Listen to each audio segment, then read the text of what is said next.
আসসালামু আলাইকুম ভিউয়ার্স, কেমন আছেন সবাই? আশা করছি সবাই ভালো আছেন। আমি আলহামদুলিল্লাহ ভালো আছি। তো নতুন আরেকটি ব্লগ নিয়ে আপনাদের মাঝে চলে আসলাম। তো আজকে ব্লগটা শুরু করেছি হচ্ছে সেহরি থেকে। তো সেহরি থেকে ইফতার পর্যন্ত কি করলাম সবকিছুই থাকছে। তো কেউ স্কিপ করবেন না। সবাই পুরো ব্লগটা দেখে নিবেন আরকি। আর লাইক দিয়ে দেখা শুরু করে দিবেন।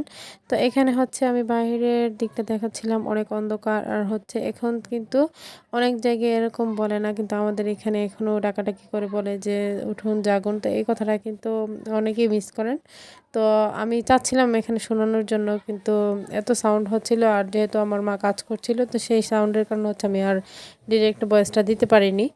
তো এই ছিল আর কি রান্না বান্না। তো এখন হচ্ছে আমি আপনাদের মাঝে শেয়ার করব। তো মাটির নিচের যে আলুটা প্রথম যেটা দেখতে পেলেন, সেই আলুটা রান্না করেছে মাছ দিয়ে, আর এখানে হচ্ছে টাকি মাছের ভর্তা করেছে আর কি সেহরিতে খাওয়ার জন্য।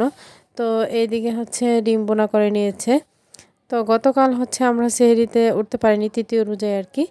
তো সেই জন্য কেউ হচ্ছে পানি খেয়ে রোজা রেখেছে, আবার কেউ না খেয়ে, আর সাথে কিন্তু সিমও রান্না করেছে আর কি। তো এই জন্য হচ্ছে আজকে নামাজ পড়ে ঘুমাইও নি, মানে নামাজ পড়তে পড়তে কীভাবে যে সময় চলে গিয়েছে আর কি, সাথে দুধ তো আছে।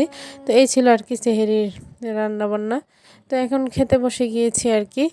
তো এখানে টাকি মাছের ভর্তাটা দিয়ে হচ্ছে আমি ভাতটা খেয়ে নিতেছি। তো সবাইকে ডেকে হচ্ছে বসে গিয়েছি। তো আমি আর আমার বোন হচ্ছে ঘুমাইনি আর কি, আমরা নামাজ পড়েছি, কোরআন তেলাওয়াত করেছি। তো রমজান মাসটা একটু সবাই চায় একটু পরিবর্তনশীল হতে, আর সবাই একটু পরিবর্তন হয়েই চলে আর কি। তো এরকম সবারই। তো এরপর হচ্ছে বিকেলবেলা আর ক্যামেরা অন করিনি। তো ইফতারের জন্য এখানে হচ্ছে আমি তরমুজ আর পেঁপে নিয়ে বসেছি আর কি কেটে নেওয়ার জন্য। আর এদিকে হচ্ছে শরবতও গুলি নেওয়া হয়ে গিয়েছে। তো ইফতারের সময় হচ্ছে এখনই বলে দিবে আর কি। তো আমরা এগুলো নিয়ে বসেছি। তো ভাবলাম যে এগুলো আগে খেয়ে নিই, আর ইফতারে তো খাবার খাওয়াও যায় না। তো সেই জন্য এখানে হচ্ছে বসেছি আর কি। তো এই তো ইফতারের সময় বলে দিল, তো সবাই মিলে খেতে লাগলাম।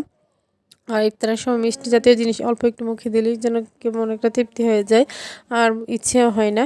তো নামাজের পরে যা খাওয়ার খাবো আর কি।